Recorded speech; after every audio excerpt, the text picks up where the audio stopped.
Hello, today I would like to introduce to you the second major content in the course, goals and objectives.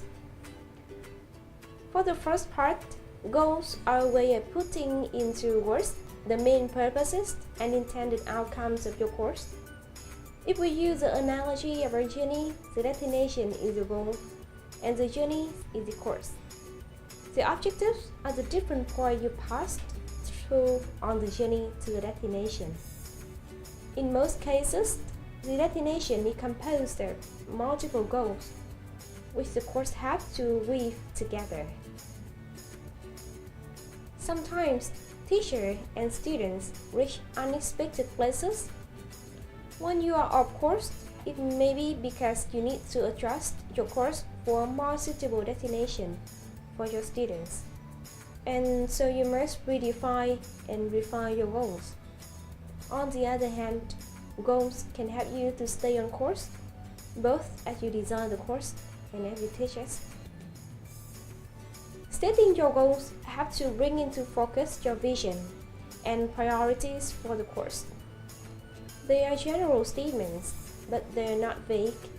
For example, the goal students will improve their writing is vague. In contrast, we have by the end of the course, students will have become more aware of their writing in general and be able to identify the specific areas in which improvement is needed. Why are we gonna have something very general, but it's not vague? It also suggests that there will be other goals which give more information about the ways in which students will improve their writing. A goal states a name that the course will explicitly address in some way. If, for example, one of the goals of a course is to have students develop learning strategies or interpersonal skills, then the class time will be explicitly devoted to that goal. Because class time is limited, the number of goals is not. Choice is very important. While you may be able to think of many laudable goals, they should address what can be realistically achieved within the constraints and resources of the course. For example, who the students are, the level, the amount of time available, the materials available as well. They should be achievable within the time frame of the course with that group of students. At the same time, goals are future-oriented. In his book on curriculum design, Brown proposes that goals are what the students should be able to do when they leave the program. That's the definition in 1995. The following is an example of a goal from a writing course using computer, which illustrates the point. By the end of the course, students will have developed the ability to use the computer for a variety of purposes. Finally, goals are the benchmarks of success for a course. The course can be said to be successful and effective if the goals have been reached, and the objective as well. So we will move on to their definition. Objectives are statements about how the goals will be achieved. Through objectives, a goal is broken down into learnable and teachable units. By achieving the objectives, the goal will be reached. For this reason, the objective must relate to the goal. For example, in the first part as formulating goals for the course, one teacher stated one goal as students will be able to interact comfortably with each other in English. One of the objectives related under that goal was for students to learn to tell stories. There's nothing wrong with students learning to tell stories, but telling stories generally does not require interaction. And so for the teacher's goal, learning to tell the stories were not the most appropriate objective. The teacher, asked himself, will achieving this objective have to reach the goal? When he determined that the answer was no, he eliminated that objective and sought other, more appropriate objectives. The following analogy was used by two teachers in an EFL reading class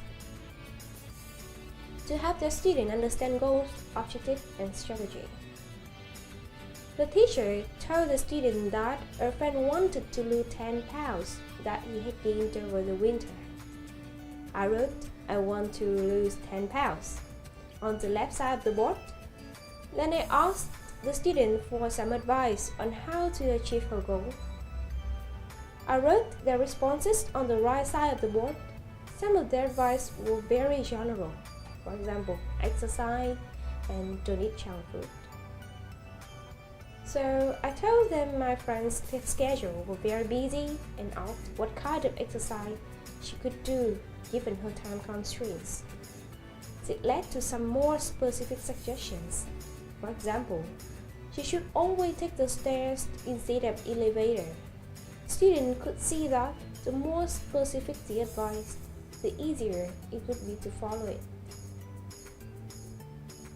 Showing how the suggestion could cause the effect of losing weight illustrates the relationship between goals and objectives. If I work out at the gym and stop eating junk food, then I'm likely to achieve my goal of losing 10 pounds. My first objective is to set up a regular gym routine. My second is to stop eating junk food. Therefore, another aspect of the relationship between goals and objectives is that of cause and effect. If students achieve A, B, C objective, then they will reach I goal. Figure 5.2 tries to capture the cause and effect relationship between goals and objectives.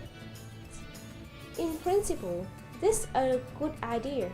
In practice, students may not achieve the goal and may achieve other goals the teacher hadn't intended. Using the losing weight analogy above, the workout at the gym may improve muscle and density, and because muscle weighs more than fat, weight loss due to the reduction in the junk food may be minimized. However, the person may end up feeling more energetic and not care about the weight loss anymore. On the other hand, if the goal remains important and is not achieved through the means or objective described above, then the objectives may need to be examined and changed or refined so that the goals can be reached. Objectives are in a hierarchical relationship to goals. Goals are more general and objectives more specific. Brown in 1995 points out that one of the main differences between goals and objectives is their level of specificity. For every goal, there will be several objectives to help achieve it, as depicted in Figure 5.3. Goals are more long-term, objectives more short-term. One teacher has found it helpful to have 3 layers of goals and objectives. The important point is that each layer is more and more specific.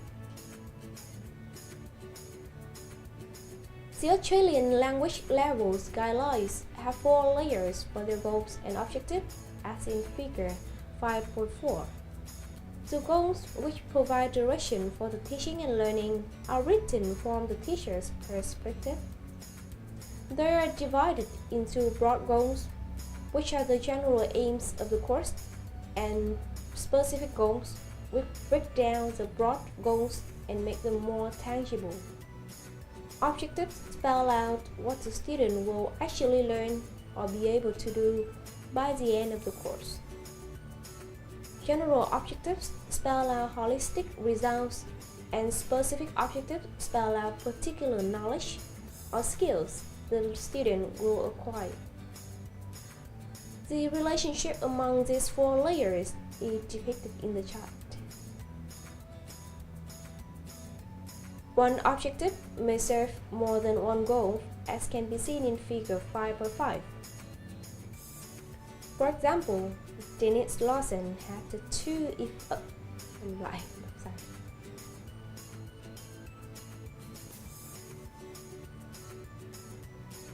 For example, Denise Lawson had two effective goals for her advanced composition course. She will develop confidence in their ability to write in English. Students will develop an appreciation for the contribution of the knowledge and experience that make to the learning process. These goals are served by the same objectives.